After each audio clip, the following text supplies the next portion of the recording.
Hello everyone, it's me again, Lovely Angel Bibero, your reporter for today. And for this video, we will going to talk about inventory management and purchasing in hospital pharmacy. But before anything else, I have a question. Did you ever experience wondering where and how you spent your money after receiving your salary? Sometimes it feels like it vanished into thin air, right? And then after we recall and realize that we spend it too much on unnecessary things, we spend it too much on unhealthy foods, and thereafter we feel guilty because we eat too much of calories. Then we said to ourselves that I should have saved it instead, I should have made inventory before spending my money.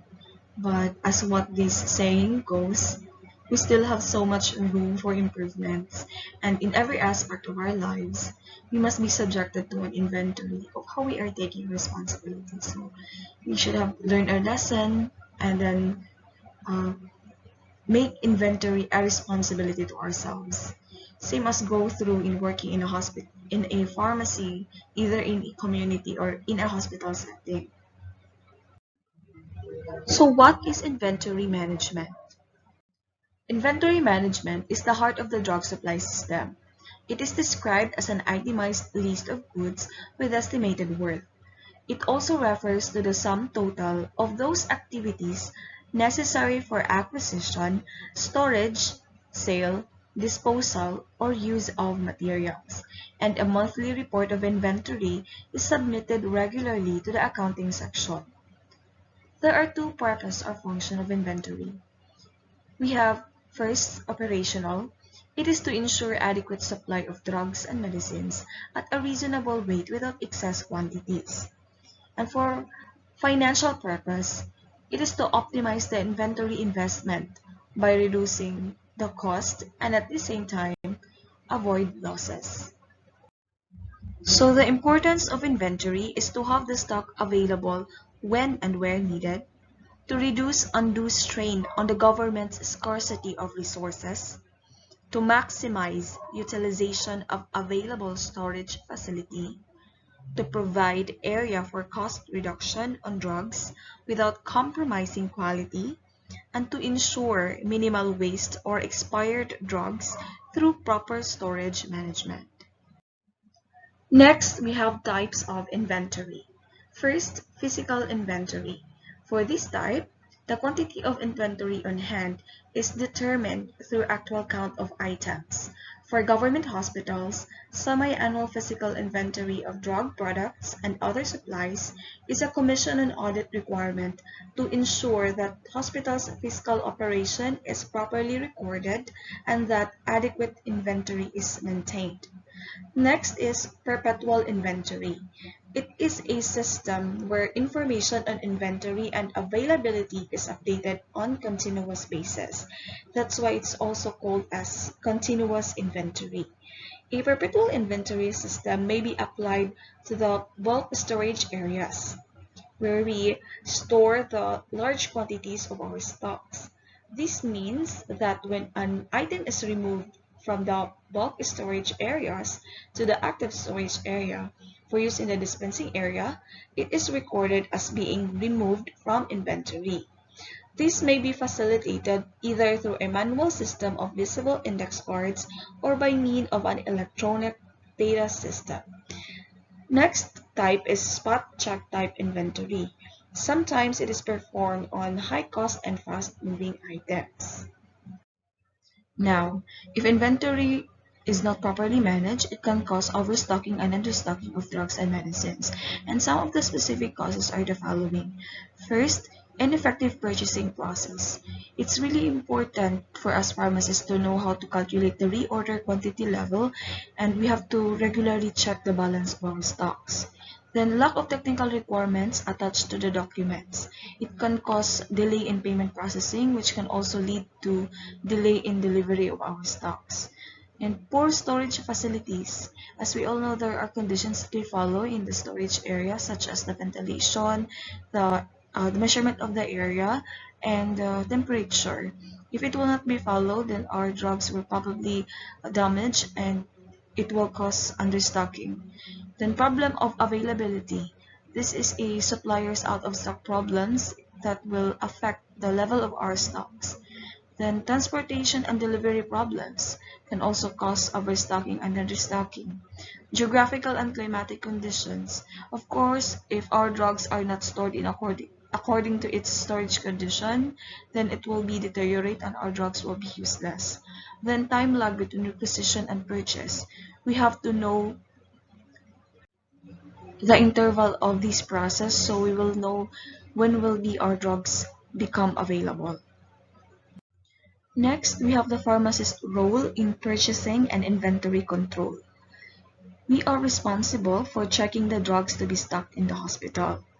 We are also accountable for all the drugs that are purchased, and we are also responsible for developing effective system for purchasing and inventory. And in general, we are responsible in the purchase, inventory, and control of our stocks. We should also work hand in hand with a supply officer because a supply officer are the one who prepare the purchase order based on our purchase request. Then we are also responsible for the preparation of the complete specification of all necessary drugs for the actual purchase. So as drug expert, we already know this specification of the drugs. Then we are also the key link between the medical staff through the pharmacy and therapeutics committee where they decide what are the necessary drugs needed in the hospital, and the bids and awards committee, they are the one who prepare the invitation to bid to look for suppliers or bidders that will supply the necessary drugs. Now, let's proceed to drug purchasing or drug procurement. Here's the difference between purchasing and procurement. Purchasing is how the products and services are acquired and ordered, while procurement is the strategic process of product or service sourcing. Primarily, procurement focuses on strategic process such as researching, negotiation, and planning, while purchasing focuses on how the products are ordered, from making purchase orders and arranging payments. In drug procurement, an institution should adhere to the principles of transparency, accountability, price competitiveness, and should be adequately monitored as specified in Republic Act 9184. Republic Act 9184, otherwise known as the Government Procurement Reform Act, is for the purpose of prescribing the necessary rules and regulations for the modernization, standardization, and regulation of the procurement activities of the Government of the Philippines. There are factors to be considered in effective medicines procurement. This is to ensure the availability of drugs or medicines in the right quantities at reasonable prices and at recognized standards of quality. First, we have the quality. It should be the best quality and the suitability of an item for the purpose. Right quantity, the most economical ordering quantity.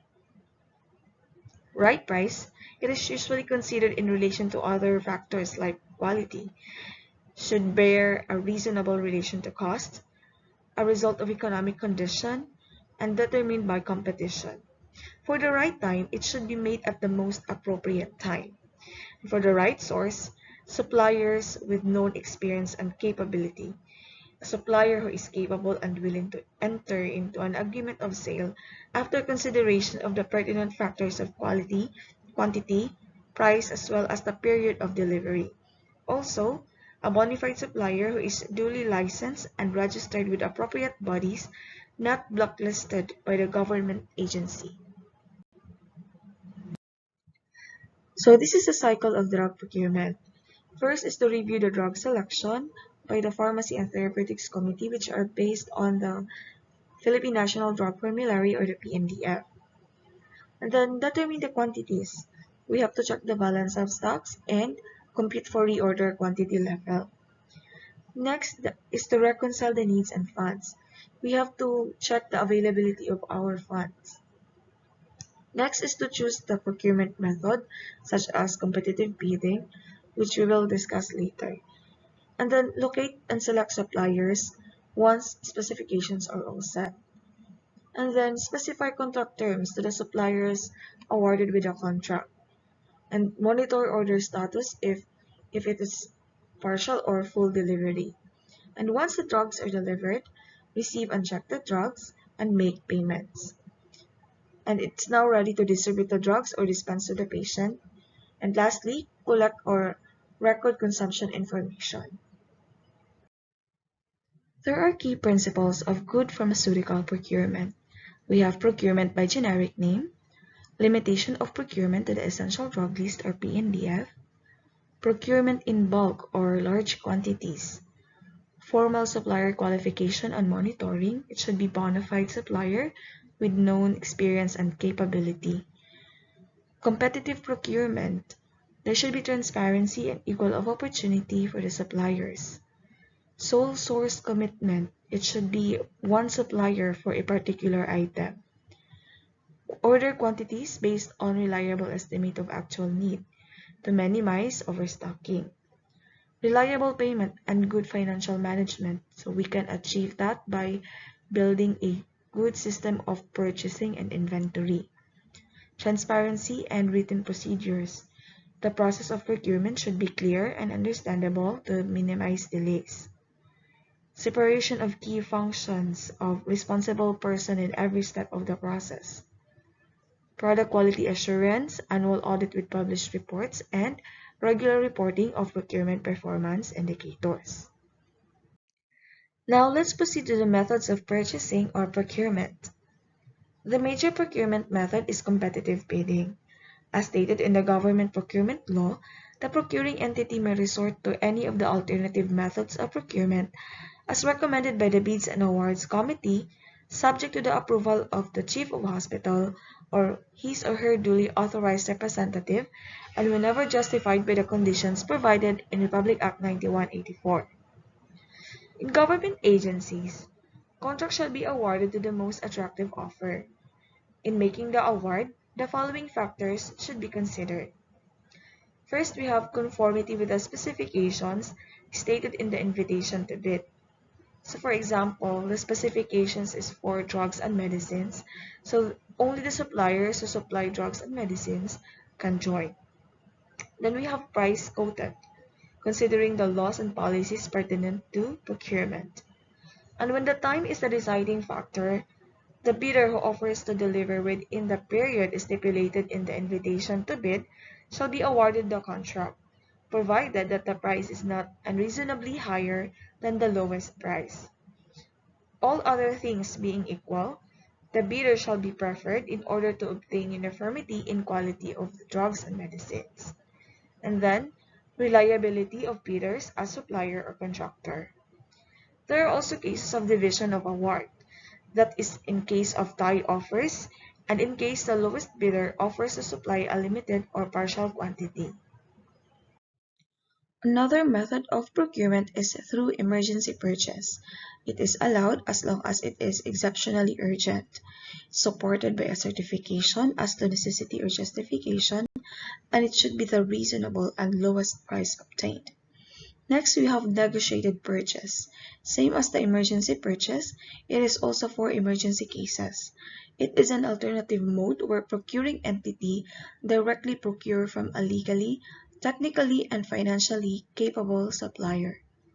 Another method is procurement from duly licensed manufacturers and exclusive distributors. Procurement may be made directly from duly licensed Philippine manufacturers. In cases where there are two or more suppliers, bids of the known manufacturers or distributors should be made to obtain the lowest price.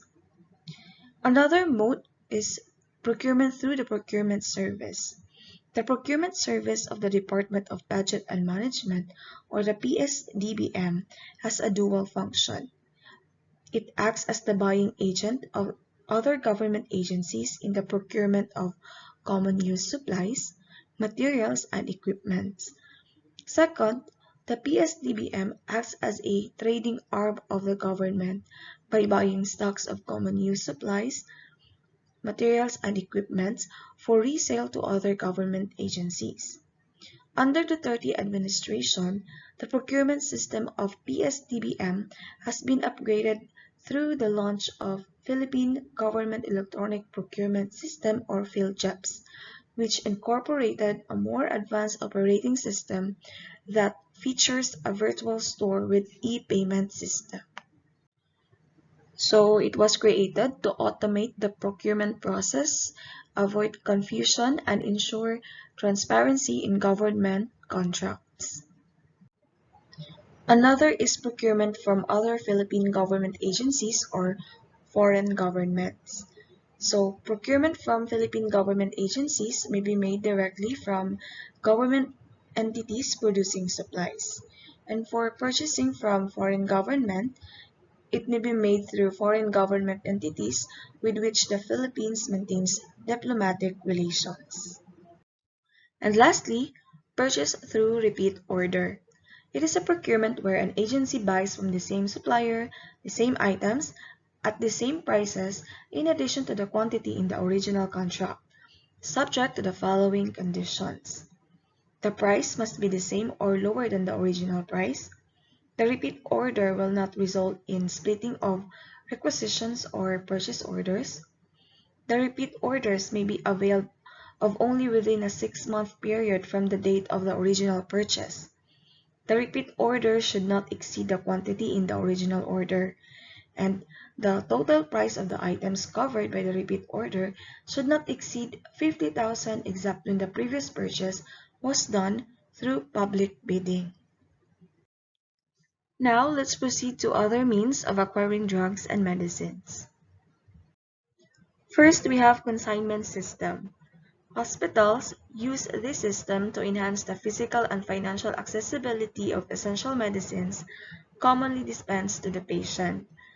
So there is a contract whereby the drugs and medicines are received by the consignee for sale. The suppliers will be paid only after the products are sold.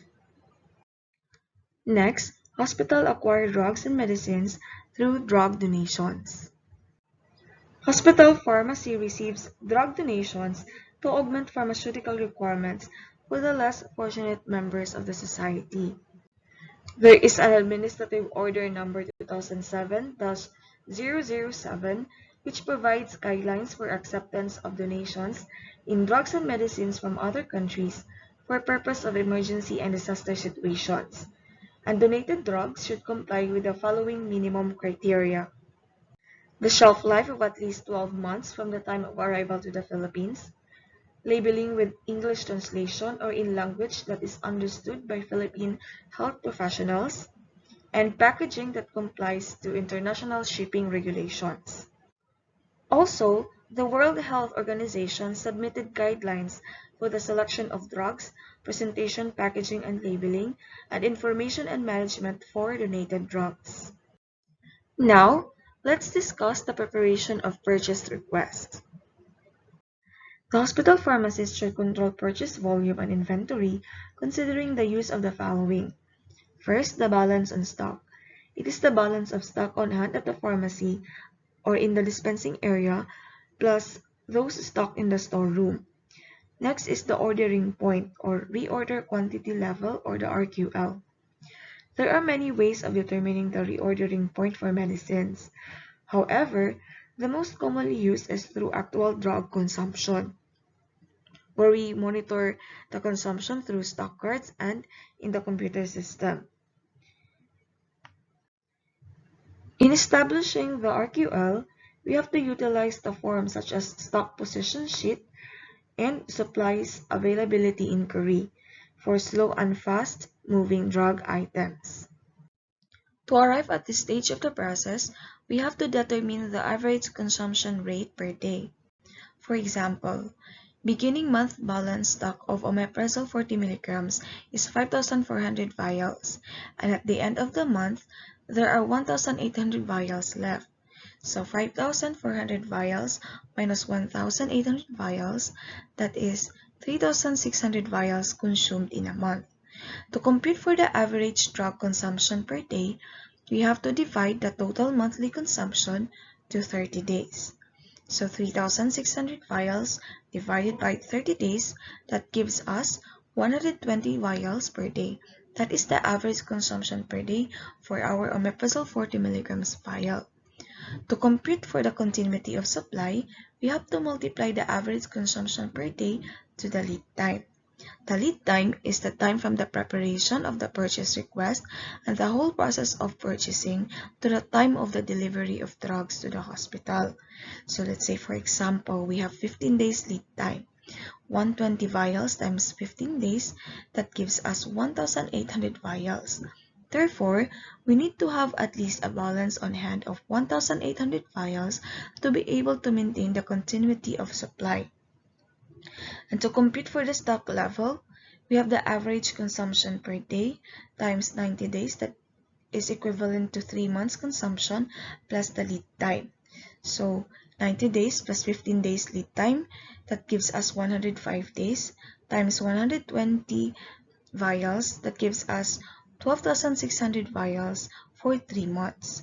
That means that we need to order 12,600 vials for 3 months to avoid overstocking and understocking of our drugs and medicines. For our example, omeprazole 40 milligrams vial. Normally, pharmacist prepares the purchase request at 50% stock level. However, for fast-moving drugs and medicines, preparation of request is at 75% stock level. Next, we have dead inventory. It refers to expired and damaged drugs. For proper disposition or condemnation, we can utilize the waste material form. And given these factors, the pharmacist can proceed making orders not exceeding the 3-month consumption allowed by the General Appropriations Act. The 3-month supply is determined by computing the average monthly consumption for the last 6 months plus 10% allowance. So to compute for the 3 months consumption, multiply the estimated 1-month supply by 3. While it is true that the recent development in computer science have made inventory control easier, a computer is prerequisite for tertiary level hospitals but not necessarily for small hospitals. The concept of inventory control may also be applied to a manual system. At present, the ledger type is still used in most government hospitals. This type has an advantage since it allows rechecking by the recorder. The government hospital pharmacies may adopt the simpler method, which is very workable one other than the scientific method. So these are the ABC stratification, determination of the economic order quantities, and determination of reorder points and safety stocks. So for ABC stratification, it is separating stock items of small, medium, and high value items. While the economic order quantity is the ideal order quantity a company should purchase to minimize inventory costs such as holding cost, shortage costs, and order costs. However, this formula is best applied in situations where demand, ordering, and holding cost remains constant over time. In requisitioning the drug needs, a pharmacist must think in terms of balance of revolving fund, selection of drugs and medicines to be held in stock, conditions such as seasonal demand, transportation and delivery time problems, availability of alternate drugs and medicines, and the ratio of supply and demand. Now, here are the steps in requisitioning and procurement of drugs. So, the pharmacist will check the balance on hand in the stock card, prepares stock position sheet, prepares and signs the purchase request. Then after, the Chief Administrative Officer or the Chief Medical Staff will review and affix initial in the purchase request. And after, the Chief of a hospital will approve the purchase request, and the Supply Officer will accept the purchase request and prepares the purchase order. So that is the last part of my discussion, and my references are the Department of Health Hospital Pharmacy Management Manual 2nd edition and 3rd edition. Thank you everyone for your time and for listening.